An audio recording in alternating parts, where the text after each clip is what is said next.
Respondeu-lhes: Não vos compete saber os tempos ou as datas que o Pai estabeleceu pela sua própria autoridade. Esse é o texto de Atos dos Apóstolos, capítulo 1, verso 7, onde Jesus responde à pergunta dos apóstolos: Senhor, será nesse tempo, em que restaurarás o reino a Israel?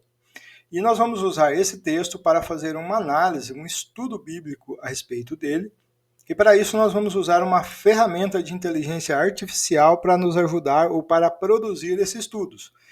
E com isso a gente vai fazer uma crítica a esta ferramenta para ver se o que ela nos entrega é verídico, se é um estudo bom ou se a gente precisa tomar cuidado para utilizar essa ferramenta. Eu tenho feito outros vídeos aqui no canal dessa mesma forma, sempre com esse olhar crítico, olhando a questão do estudo bíblico e olhando o que as ferramentas de inteligência artificial têm nos entregado nessa área, para mostrar para cristãos, para aqueles que têm interesse em estudar a Bíblia, se essas ferramentas são confiáveis ou não para esse fim. Então eu vou pedir para você acompanhar esse estudo até o fim, me ajudar nessa crítica, inclusive deixando um comentário depois, dizendo o que você achou, e vou pedir para você inscrever no canal para você acompanhar outros vídeos e nos ajudar também nesse trabalho. Vamos lá então. Primeiro eu comecei pedindo para que ela explicasse para mim o texto de Atos dos Apóstolos, capítulo 1, 7. Então ela trouxe aqui a redação do texto, e aí ela me traz aqui o contexto imediato, dizendo que esse versículo ocorre logo à ressurreição de Jesus, o que está correto.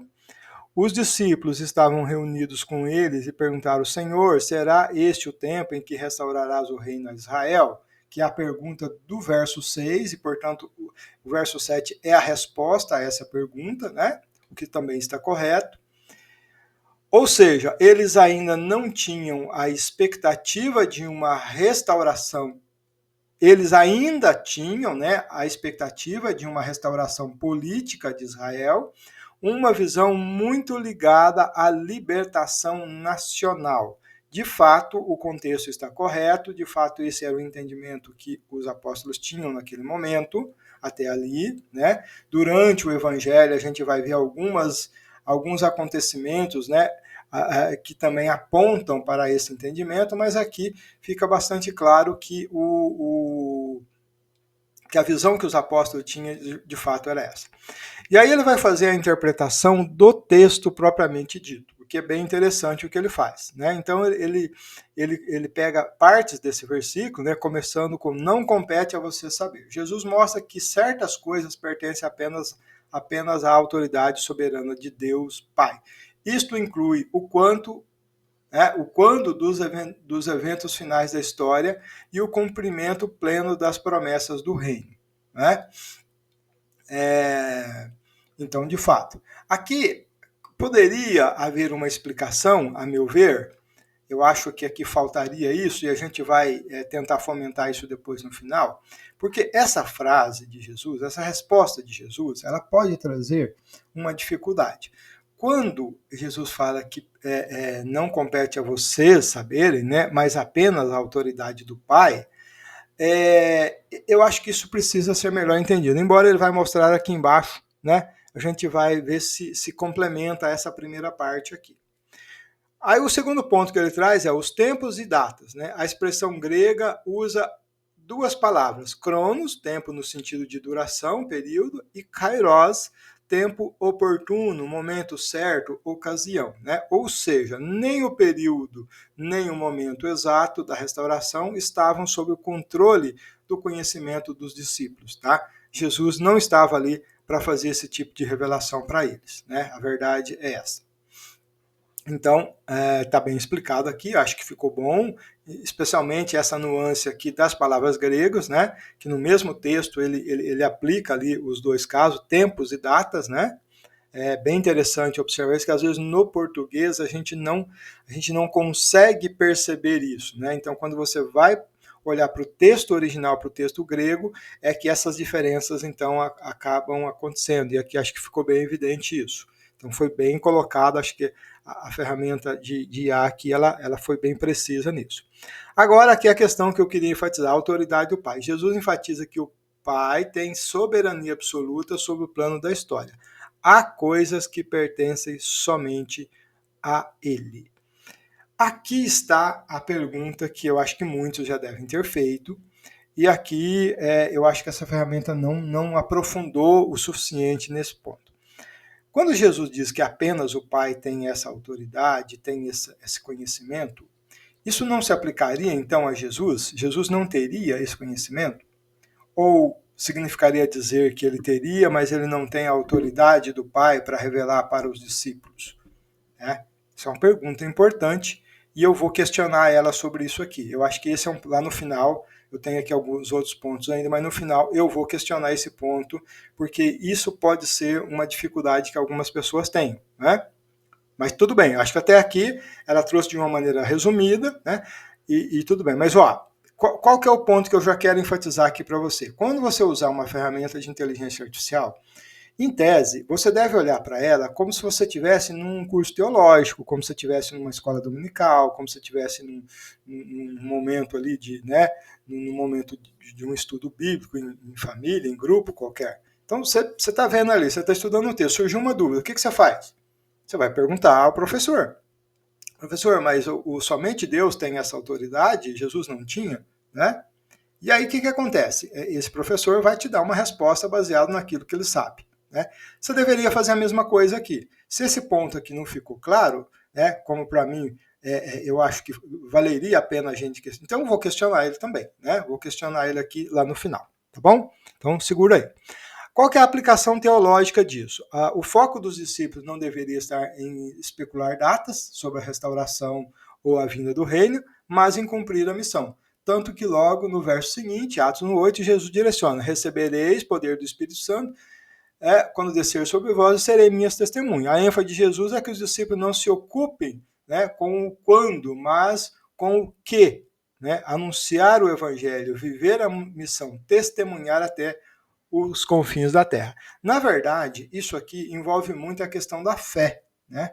Porque se Jesus fala, olha, é daqui 50 anos, ou é daqui 2.000 anos, ou daqui 3.000 anos que vai ser a volta, os discípulos iam falar, puxa vida, 3.000 anos, a gente nem vai estar vivo mais até lá, né? Então, vamos deixar isso para lá. Mas Jesus falou, olha, a missão de vocês é anunciar o evangelho. Anuncia como se ele viesse hoje, como se fosse amanhã, né? Então, isso nos leva para a fé da gente fazer o hoje, crendo que Jesus vai voltar, né? E o nosso papel é esse.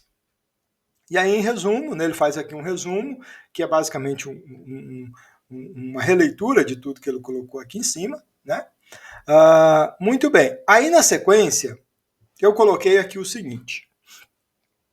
No decorrer da história, né, muitos tentaram marcar a data do fim do mundo. E isso trouxe muitos problemas. Né? Cite alguns desses acontecimentos. A gente sabe, né, disso, que aconteceu. E aí ele faz aqui, ótima observação. A tentativa de prever o fim do mundo à volta de Cristo tem repetido ao longo da história e gerou muitas frustrações, decepções religiosas e até tragédias. Né? Eis alguns exemplos marcantes. Né? Então ele traz aqui o caso do montanismo, lá do século II, né? Que foi um movimento cristão liderado por Montano, que afirmava que o fim estava próximo. Muitos cristãos abandonaram suas casas e propriedades para esperar a vinda de Cristo, mas a expectativa terminou em frustração. Né? Esse é um caso bastante conhecido. No ano 1000, né, houve o milênio do Apocalipse. Né? Na Idade Média, muitos acreditavam que o mundo acabaria ao completar-se o ano 1000. Houve pânico em algumas regiões da Europa, peregrinações em massas e até venda de bens. Né?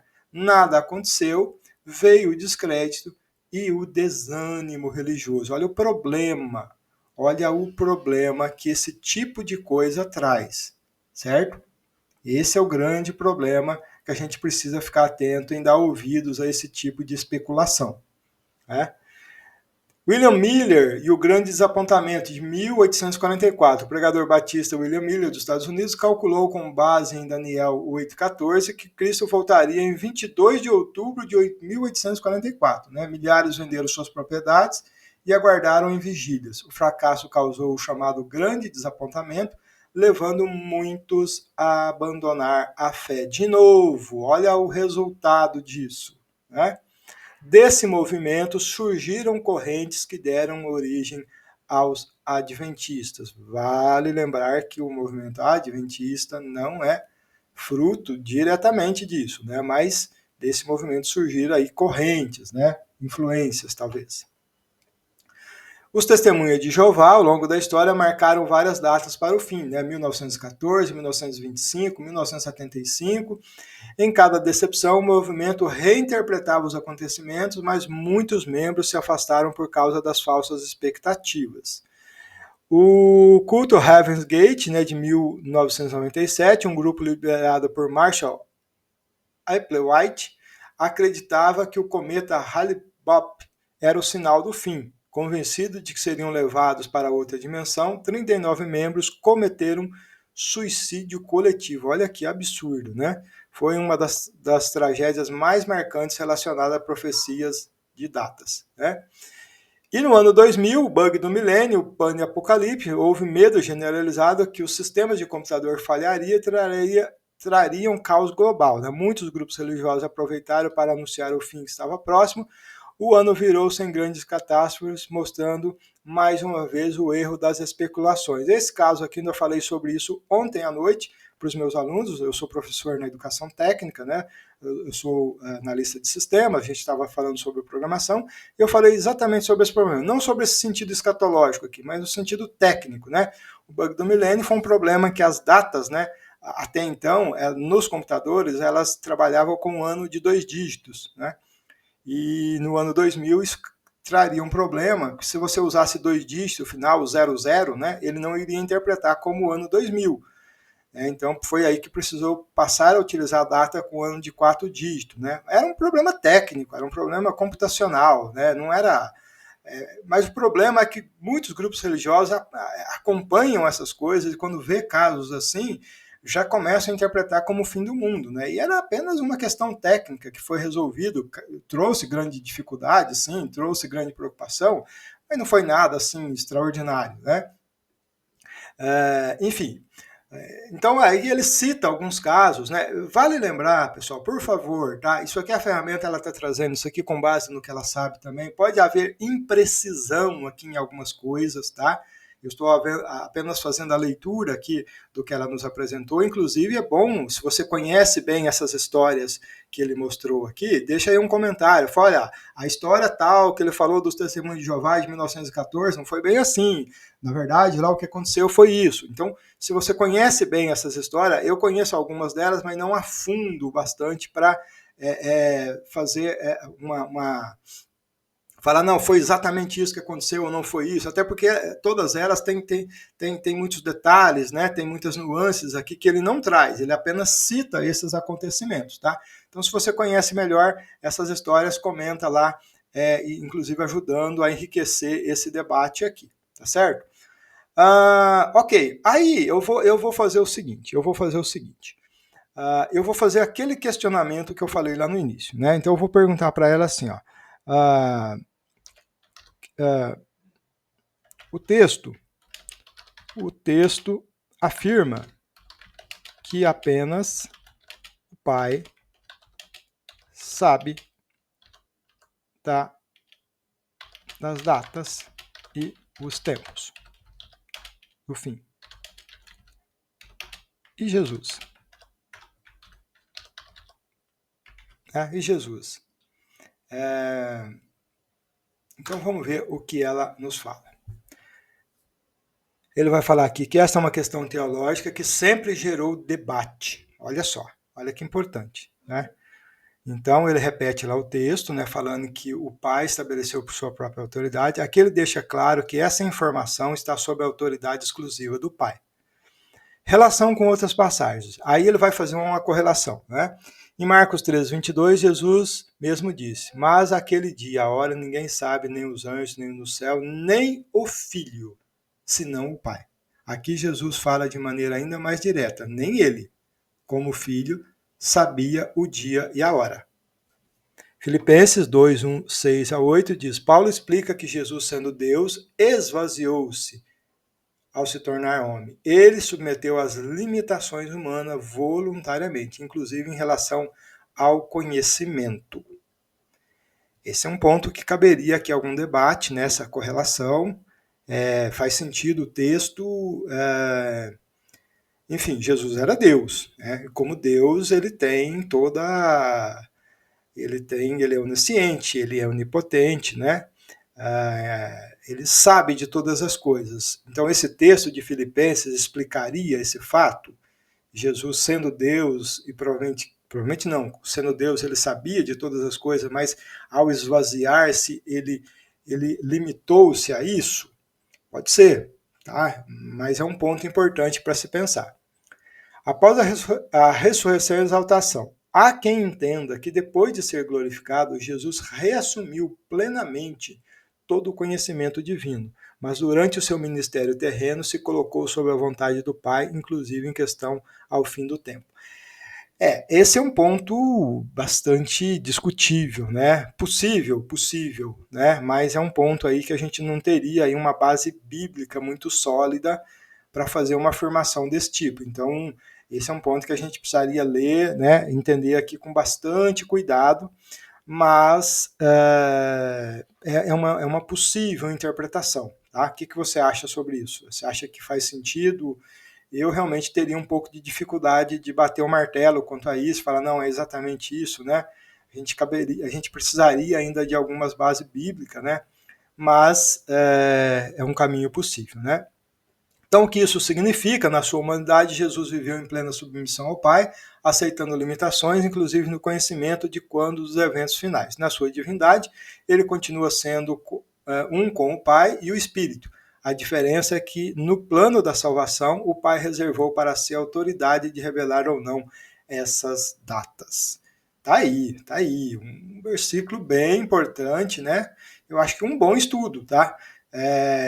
Com vários pontos aí possível de não de um questionamento, né, mas de um debate melhor sobre ele, mas eu acho que o papel da ferramenta foi bem feito. Ela trouxe a questão, ela não esquivou de responder, né, ela respondeu, trouxe pontos importantes para serem pensados, né, e eu acho que aí está tranquilo, porque um estudo bíblico às vezes não significa você esgotar todas as possibilidades de conhecimento ali. Não significa você colocar um ponto final, pronto, isso aqui acabou, isso aqui agora nós já entendemos. Muitas das vezes um estudo bíblico ele traz muito mais perguntas, às vezes, do que respostas, né? Isso é natural quando você estuda teologia. E aqui eu acho que essa ferramenta nos ajudou nisso. Ela trouxe muitos pontos aqui que cabe mais questionamento, que cabe mais estudo, né? Mas ela pontuou bem, ela trouxe um mapa bacana para a gente trabalhar. Eu gostei, tá? Eu acho que eu gostei, e baseado nesse estudo, eu acho que dá para a gente confiar com essa crítica que a gente está fazendo, tá? Lendo o texto, olhando, opa, será que ele foi feliz nessa afirmação? Será que isso aqui está correto? Ou essa lista que ele deu aqui de acontecimentos, será que todas estão certas? Será que foi assim mesmo que aconteceu? Quer dizer, se você tem essa questão, você vai pegar cada uma daquelas histórias e vai pesquisar melhor, vai aprofundar nela, né? Mas pelo menos ele trouxe aquilo ali como um acontecimento associado com aquele texto, né? E aí, então, nesse sentido, eu acho que é bastante importante, tá? Então, deixa aí um comentário nesse vídeo para me dizer o que você achou, se você discorda de algum ponto, se você tem algum ponto complementar, se você conhece alguma daquelas histórias mais a fundo e você quer contribuir de alguma forma para esse debate, né? E inscreva-se no canal e veja outros vídeos para que a gente possa melhorar ainda mais esse debate aqui. Muito obrigado por ter ficado até aqui, em nome de Jesus.